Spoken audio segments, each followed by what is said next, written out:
A blind reaction to one of my favorite comedians, Red Fox, talking about midget fighting. So this is the little archaic. I mean, we don't use that language no more, obviously. But let's see what we're talking about, Red Fox. Thank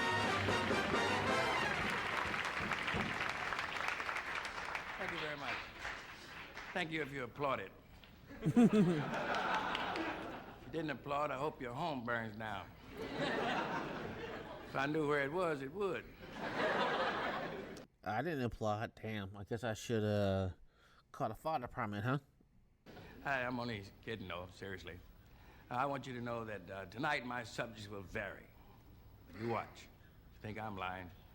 To begin with, we'll mention Stephen Foster, who wrote many beautiful tunes. Oh, I don't remember them because that kind of music don't thrill me. I like James Brown, B.B. King. But, tote that barge and you lift that bell. Steve, you lift that bell yourself. Some people aren't built for labor. I wouldn't help 76 longshoremen lift up a wet butterfly. If that's what I have to do to support my family, they can forget it, because I don't have but two. One ugly wife and an ugly daughter. See, ugly parents are the cause of ugly kids. You follow an ugly kid home and sit on somebody ugly open the door. A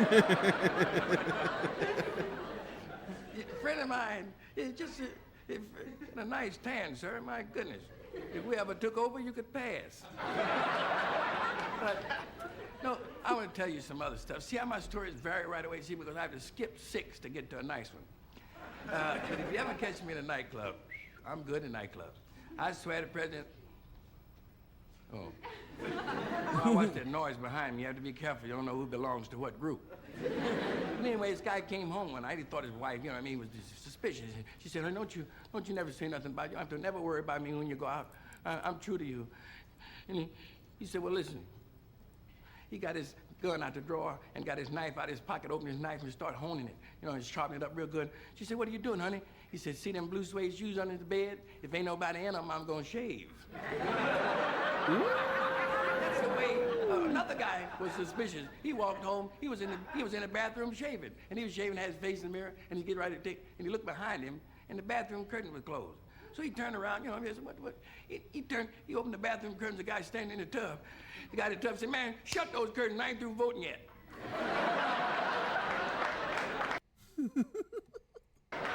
See, you must have had. It took me a minute. Hurry up and get it over with, because you're slowing me down.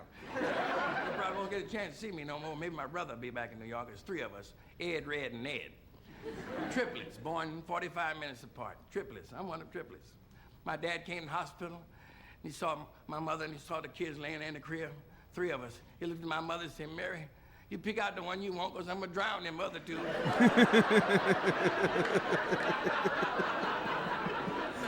That's how... You could not do this joke today. You can't do this joke today. That's how I learned how to swim. I didn't mind to swim, was getting out that bag full of cats.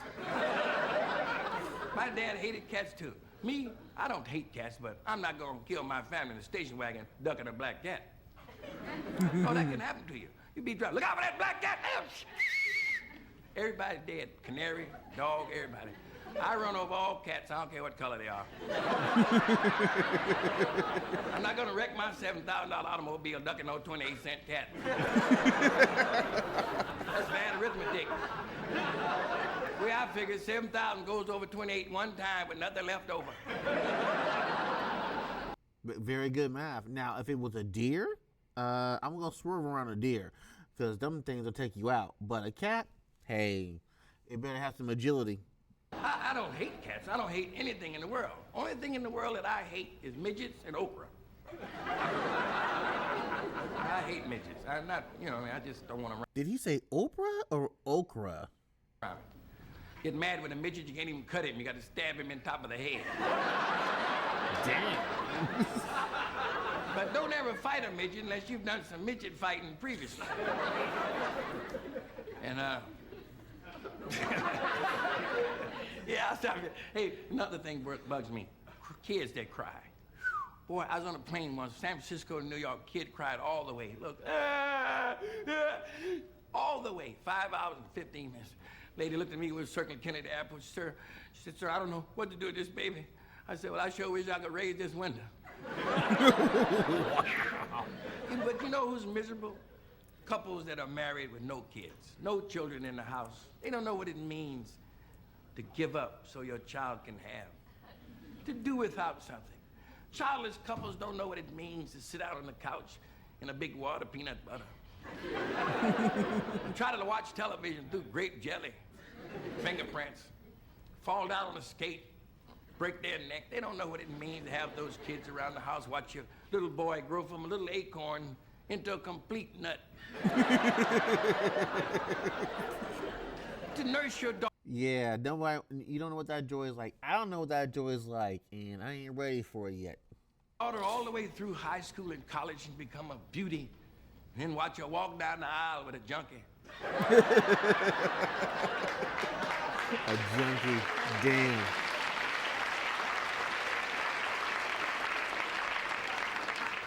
I was telling my daughter, I have a daughter 19.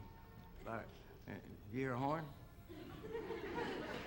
Oh, I always watch everything. And you never can be careful. I never belong to any group because I don't march. I'll catch a cab and meet them, but I ain't never marched. But you know, if people found more love and more understanding and more trying to, you know, don't put people down. It was a scene at the cemetery. It was a Chinese fella putting food on the grave of his friend. Food, you know, a lot of rice and those things that you fry, and then shrimps and stuff. And the white fella was putting flowers on the grave. He looked over, Chinese fella said, when you expect your friend to come up and eat that food? Chinese fella said, about the same time your friend come up and smell them flowers.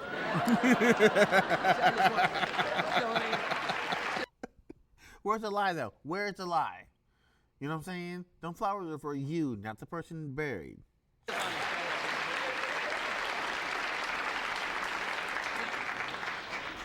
Hey, let me tell you a nice story. This is good. The guy, his wife went to one of those spiritualists, and the spiritualist connected him with his wife who had passed, with her husband. And she said, John, he was gone. She said, John, are you happy where you are? He said, I'm happier than I've ever been in my life. She said, you're happier than you were on earth? He said, oh, so much happier than I was on earth. She said, are you happier than you were with me? He said, oh, yes, darling, I'm just happy. She said, well, how is heaven? He said, I'm not in heaven. Hey, thanks a lot for listening. Here's what I want to say to you before I go. Everybody, find some love for each other, will you? Because nuclear war could only bring two places together, this world and the next. Thank you very much.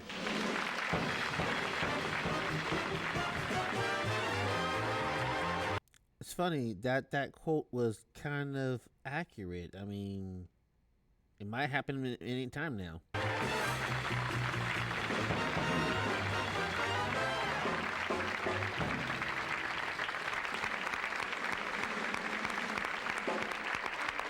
We'll be back after station identification or something of that effect. Station break. Oh, wait a minute. Hold everything, Red, because now a word from the bowl cleaner with more active cleaning ingredient than the other leading brand, Santa Flesh. Yes, sir, folks. I don't get to see the Santa Flesh interview? Okay. Red, I don't know exactly the details of your history. You worked for years and years before you ever appeared on television, and then television came along, and you still didn't appear on it for a long time. Then you finally did. What actually happened that put you on TV? Hugh Downs, I think, was directly responsible. Hugh Downs and Bobby Schiffman owns the Apollo Theater. Yeah. Along with his dad. I came to New York. I actually started in San Francisco during the 64, I think, Republican thing in San Francisco. Mm-hmm. Well, Hugh Downs came to the club I was working in, and he thought I was funny. He said if I ever came to New York to get in touch with him, because he'd like to interview me, because he thought the public would like to see a guy who had sold 5 million albums and no one had ever seen. So, and that's quite a bit of sales. That is a lot of albums. I've heard several of them, and it's a miracle that you're able to select lines from them to do on television. Yeah, that's why I had the sheet there, because I hated to mess up, you know. And it's not easy to duck 25 good stories to jump to a nice television story. No, right. And, but anyway, when I got to New York, I went to Apollo Theater, and Bobby Schiffman said, I know Hugh Downs. I told him the story. So he called Hugh and let him know I was in town. And the next morning, I was on the Today Show. That's how it all started. That broke the considerable ice. Right. Well, no one could believe that I could go on television after hearing my albums, without saying something, in relationship to how the album is put together. Yeah. But I don't think that way, actually, but it was a successful venture. It's better than breaking it. When you are versatile like he is, you can say anything you want and still be funny. In folks' homes, so I say, hey, look here, I don't have to break in homes no more. I mean, I don't have to break in homes. So, The band seems to be relieved about that. Do those guys bother you while you're working? I noticed they chuckled and... No, but the drummer, it seems though you loaned him out. I saw him somewhere else, but he's back here. Yes. Yeah. Oh, yeah, And he's... the bass player and the trumpet player, I know them from Savoy Ballroom, 19... and, yeah, they're brothers, one of them. I don't know whether to go into that any deeper or not. It doesn't matter, because I'm not going to say anything that offends anyone, racial stuff. Oh, I see. No. Do you find that certain Negro comics don't amuse you as much as others for that reason? I don't know any Negro comics. Did I mean black comics? Black sounds better to me. You had not an that I'm conscious, and I don't. You had an inkling of what I don't meant belong there. to a group that bearded for a picture I'm working in. Oh, I see. And when I'm clean shaven, I just think money. I'm a black capitalist, I guess you'd call me, because I like $1,000 bills. But I like to try to help people that are down. Like a guy with 7 toes, I'd help him. Well, that's a very pretty sentiment, I must say. No, it's a good story, though. So if you went to the beach and saw a guy with 7 toes on each foot, how would you feel, You'd have to have a certain amount of inside good feeling you wouldn't laugh right in their face. Sort of turn to These days, somebody might. the side and chuckle. But I would be helpful. I would do something. I'd say, hey, why don't you paint your foot aquamarine and lay there like a scuba diver? Be helpful to people. You're all heart, Red. There's no doubt about it. Yeah, I got a heart transplant, but I won't tell that one. Oh, that's one from the album, is it? Yes. All right. When Patty Duke was starring on Broadway as the young Helen Keller in The Miracle Worker, did you notice that I'm now introducing someone else? I noticed you cut suddenly- me right off. We have to keep moving. I understand. I think it was Walter Kerr who said, Damn, he cut the whole thing off.